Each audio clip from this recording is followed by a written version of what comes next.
bonjour tout le monde pour la première fois. Donc,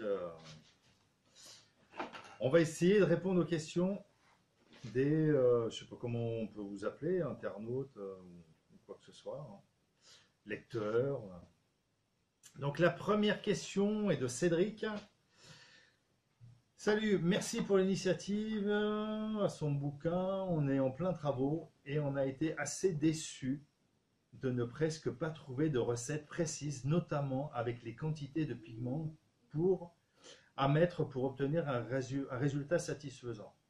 On s'attendait à un nuancier avec les recettes, mais rien. Oui, c'est pas la première fois qu'on me fait cette remarque-là. Et effectivement, quand j'ai écrit mon premier livre, il fallait que je fasse des choix. Donc, est-ce que je mets tout dedans ou est-ce que je simplifie? En fait, c'est ce que j'ai fait. Je me suis dit, je vais aller directement à l'essentiel. Donc, j'ai plutôt choisi de mettre en avant la mise en œuvre et les recettes. Et pour ce qui était des couleurs, ça serait dans un second temps. Et les couleurs, elles sont dans un livre que j'ai sorti par la suite. Donc j'ai sorti dernièrement, enfin il a déjà il a peut-être un an ou deux, je ne sais plus exactement.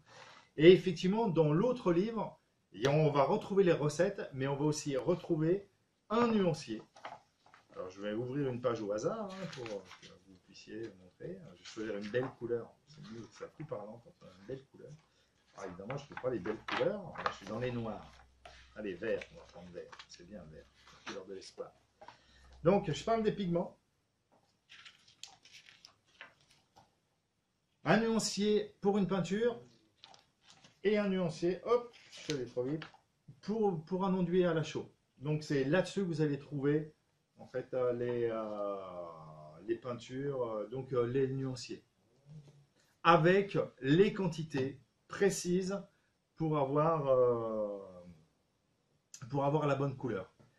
Alors, pour trouver les références de ce livre, vous le trouverez sur le site.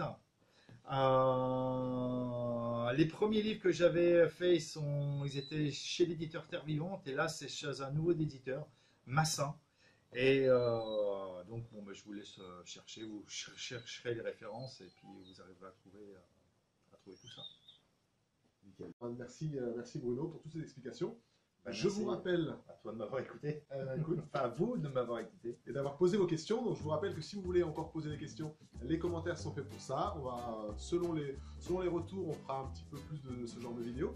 Et puis n'oubliez pas de vous abonner, c'est comme ça que ça marche sur YouTube, vous le savez déjà. Si vous voulez avoir plus d'informations sur les constructions, la construction écologique en général, les peintures écologiques en particulier, cliquez sur abonnez-vous, la petite cloche, vous savez comment ça fonctionne. Et puis on se retrouve très bientôt dans la prochaine vidéo. Merci beaucoup. Et voilà.